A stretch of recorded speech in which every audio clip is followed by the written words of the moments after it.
ছোট্ট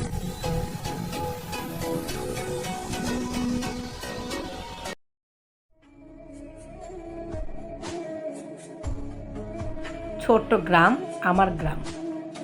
কাদামাখা পথ, ধানের ক্ষেত, আর মাঝখানে এক খড়ের ঘর। সেই ঘরের সন্তান আমি। জন্ম থেকেই সংগ্রামে ডুবে থাকা পরিবারে আমার বেড়ে ওঠা। আমার মায়ের নাম রাহেলা আর ভাইয়ের নাম অরিত্র। আমার মা রাহেলা আর ভাই অরিত্র মিলে এক অন্ধকার জগতে আলো খোঁজার লড়াই করছে। বাবা হারানোর পর থেকে পরিবারের অভিভাবক আমি। 10 বছর বয়সে সংসারের হাল ধরতে হয় আমাকে। আমি স্কুলে দুপুরে যাই, কারণ সকালে বাজারে আমি ভাজা চাল বিক্রি করি। একদিন আমাদের স্কুলে আসে নতুন ছাত্র কবির।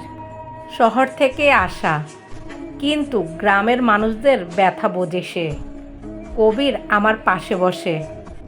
বইয়ের এক পাশে সে লিখে রাখে, তোমার চোখে অনেক স্বপ্ন। আমার মায়ের চোখে আশার আলোর চেয়ে চিন্তার কালো ছায়া বেশি। মেয়ের মুখে হাসি, বুকের ভিতরে হাজার দুশ্চিন্তা। বৃষ্টি ঝড়ে আমার মা আর আমার ভাই ভাঙ্গা সেতুর নিচে আশ্রয় নেয়।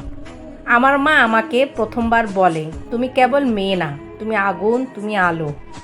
আমার মাধ্যমিক শেষ, কিন্তু আমার জন্য কলেজ মানে স্বপ্ন। কবির ঢাকায় চলে যাবে, আমার চোখে পড়ে অদেখা কান্না। আমি প্রতিদিন দেখি চিঠির পোস্টম্যান আসে কি না, কারণ কবিরের কোনো খবর নেই। দিন যায়, বছর ঘোরে।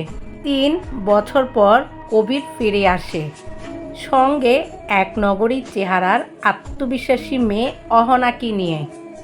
আমার চোখে ঝরে অচেনা এক নিঃশব্দ অশ্রু। আমি সিদ্ধান্ত নিই আর কাঁদব না। নিজেকে তৈরি করব, নিজের জন্য, নিজের পরিচয়ের জন্য। আমি ঢাকায় আসি। আমার নানা বাড়িতে আমার ঠাঁই হলো না। আমার এক আত্মীয়ের বাসায় কাজের মেয়ের মতো থেকে আমি কলেজে ভর্তি হই। কলেজের প্রথম দিনেই আমাকে শুনতে হয়, গ্রামের মেয়ে, মফস্বলের কাপড় পরে শহরে কেন এসেছো? কিন্তু আমি জবাব দেই রেজাল্ট দিয়ে। আমি যে আত্মীয়ের বাসায় থাকি, সেই আত্মীয়ের ছেলে রাতে আমার ঘরের দরজায় ধাক্কা দেয়। আমার এই নিরাপত্তাহীনতার জন্য আমি পালিয়ে যাই, রাস্তায়, অন্ধকারে, শহরের হৃদয়হীনতায়। পালাতে গিয়ে আমি এসে পড়ি নারী সহায়তা ফাউন্ডেশনে। এক মমতাময়ী নারী, ফাতেমা আপা, আমাকে কাজ দেন, স্নেহ দেন ও নতুন জীবন গড়ার সাহস দেন। সন্ধ্যায় কাজ শেষে কফি শপে বই পড়ি আমি। কফি শপে একদিন আসে এক তরুণ, রেহান। চোখে বুদ্ধির দীপ্তি, মুখে নীরবতার শব্দ। রেহান আমাকে একটি খোলা চিঠি দেয়। সে চিঠিতে লেখা ছিল, তুমি জানো না তুমি কতটা শক্তি। আমি একদিন তোমার গল্প লিখতে চাই। কবির এখন একটি বড় সংস্থায় চাকরি করে। তার বিয়ে হয় অহনার সাথে। একদিন সে হঠাৎ আমার সামনে পড়ে যায় এক সেমিনারে। সেই সেমিনারে বক্তা হিসেবে উঠে আসি আমি। গল্প করি নিজের সংগ্রামে। সবার করতালির মাঝে কবির চুপচাপ। আমার মা মারা যান। আমি গ্রামে ফিরে শেষবারের মতো মায়ের মুখ দেখি। কবরের পাশে বসে থাকি রাতভর। 3 বছর অপেক্ষার পর রেহান একদিন বলে, তোমার পাশে থাকতে চাই, শুধু পাশে, সারা জীবন। আমাদের সম্পর্ক সমাজ মানে না। রেহান ভিন্ন ধর্মের, আর আমি গরিব ঘরের মেয়ে। রেহান তার পরিবারকে ছেড়ে দেয়, আমার পাশে এসে দাঁড়ায়। একসাথে একটা সংস্থা খুলে, স্বপ্নপথ সংস্থার নাম। সংস্থায় আমি আশ্রয় দেই 25 জন নির্যাতিতা মেয়েকে। তাদের লেখাপড়া, কাজ শেখানো আর নিজের পায়ে দাঁড়ানোর ব্যবস্থা করে আমাদের এই সংস্থা। আমার সাথে রেহানের বিয়ে হয়। আমি গর্ভবতী হই, কিন্তু প্রসবকালীন জটিলতায় হারাই নিজের সন্তানকে। আমি একটি পথশিশুকে দত্তক নিই, নাম রাখি আলো। দেশ বিদেশ থেকে আমার পুরস্কার আসে, কিন্তু আমি বলি এই মেয়েগুলো হাঁটতে শিখেছে, এটাই আমার মেডেল। কবির চাকরি হারায়, অহনা চলে যায়।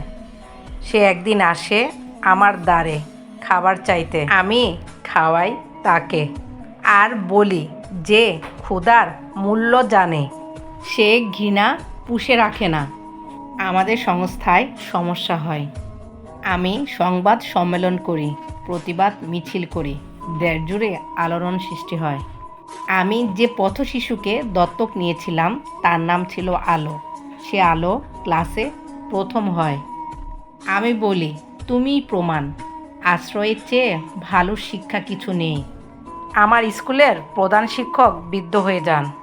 আমি গ্রামে ফিরে গিয়ে তার পাশে দাঁড়াই। আমার স্কুলের প্রধান শিক্ষক আমাকে বলেন, তুই তো ছিলি আলোর চেয়ে আলোকিত। রেহান ধীরে ধীরে অসুস্থ হয়ে পড়ে, লিভারের জটিল রোগ ধরা পড়ে। আমার চোখে ফের অন্ধকার নামে। চিকিৎসা ব্যয়বহুল। আমি নিজের পুরস্কার বিক্রি করে রেহানের চিকিৎসা শুরু করি। রেহান বলে, আমার বেঁচে থাকা চাই না, চাই তুমি থাকো। আমি কাঁদি না, জবাবে শুধু বলি, তুমি মানেই তো আমি। সংস্থার সাফল্য, অনেক সম্মানিত ব্যক্তি আসেন ছবি তুলতে, অথচ একসময় আমাকে বলে উচ্ছৃঙ্খল।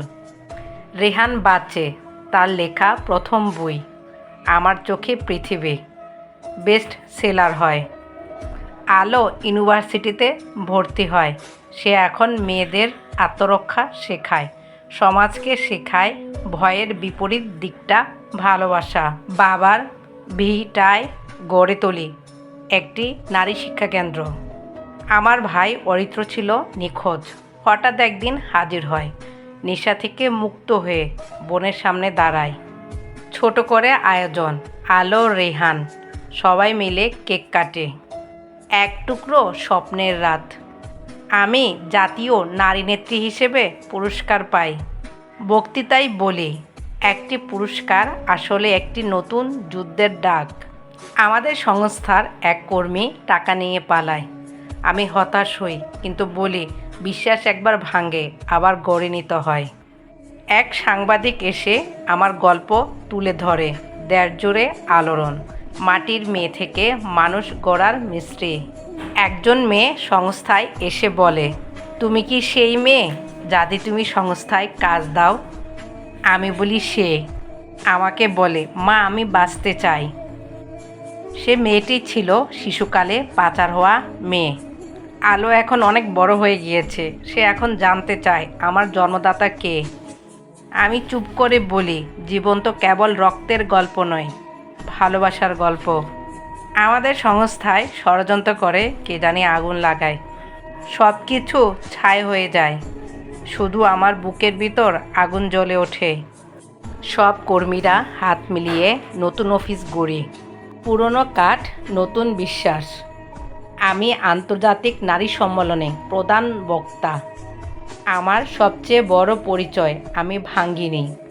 রেহান আবার অসুস্থ হয়, এবার ফিরে আসে না, সে চলে যায় চিরতরে। আমি প্রতিদিন অফিসে রেহানের চেয়ারে একটি ফুল রাখি। কেউ কিছু বলে না, সবাই জানে ভালোবাসা থেমে থাকে না। আমার ভাই অরিত্র এখন যুবকদের নিয়ে কাজ করে, গ্রামের চাষিদের প্রশিক্ষণ দেয়। আমি দেখে আমার ভাই বদলে গেছে। আমি ঢাকার মেয়র পদে প্রতিদ্বন্দ্বিতা করি, জয়ী হই, ঘোষণা করি। এই শহরে কেউ নিরাপদ না হলে কেউ গর্ব করতে পারে না। মেয়র হয়ে আমি প্রথম কাজ করি, শহরের সবচেয়ে খারাপ বস্তিতে যাই, নিজ হাতে ময়লা পরিষ্কার করি। এক বৃদ্ধ আসেন, হাতে 25 বছরের পুরনো পত্রিকা, গ্রামের মেয়ে শহরে আগমন। আমার সে ছবি। ঢাকায় শুরু হয় নারীর জন্য নিরাপদ নগরী প্রকল্প। আমি নিজে রাস্তায় দাঁড়িয়ে পথচারীদের সহায়তা করি। আমি ঘোষণা দিই, আমি মেয়র থাকব না আর, এখন নতুনদের সময়। গ্রামের স্কুলের আঙ্গিনায় আমি বসে থাকি বটগাছের নিচে, শিশুরা দৌড়ায়, পাখিরা গান গায়। একদিন এক মেয়ে এসে বলে, আপনি কি সেই নারী? আমার মা সব সময় আপনার গল্প শোনাতেন ঘুমানোর আগে। আমি হাসি আর বলি, এখন তোমারও শুরু হোক, জীবন মানেই যাত্রা। আমি এতক্ষণ ধরে যার গল্প বলছিলাম সেটা আমার গল্প ছিল না, সেটা ছিল এক আপুর জীবনের গল্প। জীবন কখনো কোথাও থেমে থাকে না, আমাদেরকে উঠে দাঁড়াতে হবে। সেই প্রতিজ্ঞা যদি মনের ভিতরে থাকে তাহলে সবাই অবশ্যই একদিন না একদিন ইনশাআল্লাহ উঠে দাঁড়াবে, নিজের একটা পরিচয় করবে, দেশ বিদেশে সবাই তাকে চিনবে। এতক্ষণ যারা ধৈর্য ধরে আমার ভিডিও দেখেছেন সকলকে অসংখ্য অসংখ্য ধন্যবাদ, এবং সবার জন্য রইল আমার অন্তরের অন্তরস্থল থেকে অনেক অনেক দোয়া।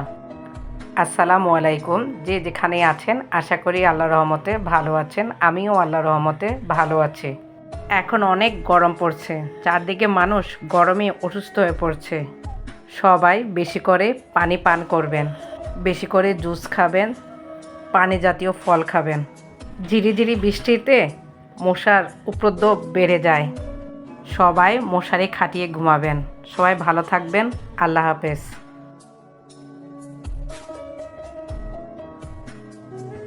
Ja, ich kann es einfach